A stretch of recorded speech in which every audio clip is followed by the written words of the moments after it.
ముస్లిం మైనార్టీలకు 4% reservation తొలగిస్తామని BJP నేతలు బహిరంగ చెప్తున్నారని నర్సరావుపేట ఎమ్మెల్యే డాక్టర్ గోపిరెడ్డి శ్రీనివాసరెడ్డి అన్నారు. ఎన్నికల ప్రచార కార్యక్రమంలో భాగంగా ఎమ్మెల్యే గోపిరెడ్డి గురువారం వరవకట్టలో ప్రచార కార్యక్రమం నిర్వహించారు. ఈ సందర్భంగా మాట్లాడుతూ మైనార్టీల సోదరుల కోసం పాటుపడిన పార్టీ వైసీపీ పార్టీ అని అన్నారు. పట్టణ పరిధిలో అనేక మసీదులకు మరమ్మతులు చేపట్టి సొంత నిధులతో జామియా మసీద్ నిర్మాణానికి పూనుకున్న నేత మన గోపిరెడ్డి అన్నారు. ల్యాండ్ పూలింగ్ యాక్ట్ మీద టీడీపీ పార్టీ అసత్య ప్రచారాలు చేస్తోందని, ముస్లిం సోదరులు జాగ్రత్తగా ఉండాలని, బీజేపీ పార్టీ మనల్ని తప్పుదో పట్టిస్తోందని ఎమ్మెల్యే అన్నారు.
चलो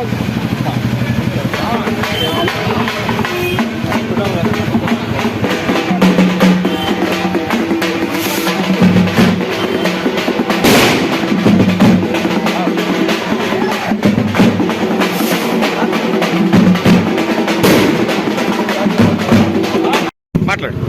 26వ వార్డు నుంచి 26వ వార్డు మాది అఖిల్ శ్రీనివాసరావు. నేను విడిగా వెళ్ళి మందాయికి వస్తుంటే బలవంతంగా అక్షరాన్ని కథ తీసి పక్కన పడేశారు. చెప్పు గోపిరెడ్డి గారు అంటే అభిమానం నుంచి నేను అన్ని పని నేను మాట వచ్చే పని నేను ఎప్పుడు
जान दो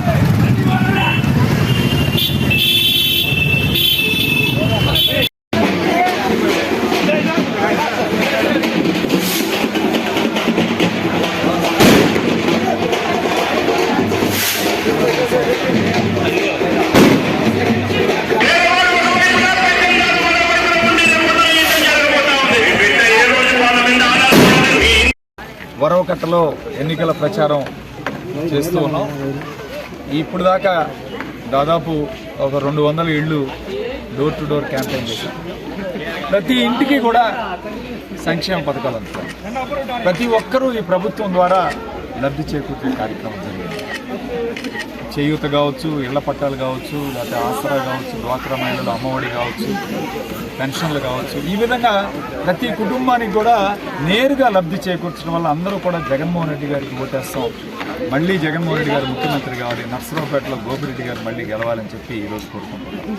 అట్లానే ఈ వరవకట్టలో మసీదు నిర్మాణం జరిగింది. దాదాపు 2.5 కోట్ల రూపాయల వ్యయంతో, సొంత నిధులతో, కొన్ని చందాలతో, కొంత కాజావలి మాస్టర్ గారి సహాయ సహకారాలతో, వరవకట్ట వాసులందరూ కూడా సహాయ సహకారాలతో ఈ యొక్క మసీదు నిర్మాణం చేసుకున్నాం. 100 సంవత్సరాలు చరిత్ర గల జామియా మసీదును మా హాయంలో పునర్నిర్మాణం చేసుకున్నాం. ఎన్నికల కోడ్ వచ్చిందని చెప్పి మమ్మల్ని ప్రారంభోత్సవానికి కూడా పోకుండా తెలుగుదేశం వాళ్ళు పిటిషన్లు పెట్టారు. అయినా సరే ఈ వరవకట్ట ప్రజలు నమ్ముతూ ఉన్నారు. మేము కష్టపడి మసీదు నిర్మాణం చేశాము, ఈ వరవకట్ట ప్రజలు నమ్మితే చాలు అని చెప్పి ఆ అల్లాని ప్రార్థిస్తున్నాను. తప్పకుండా ఈ మసీదు అద్భుతంగా వచ్చింది.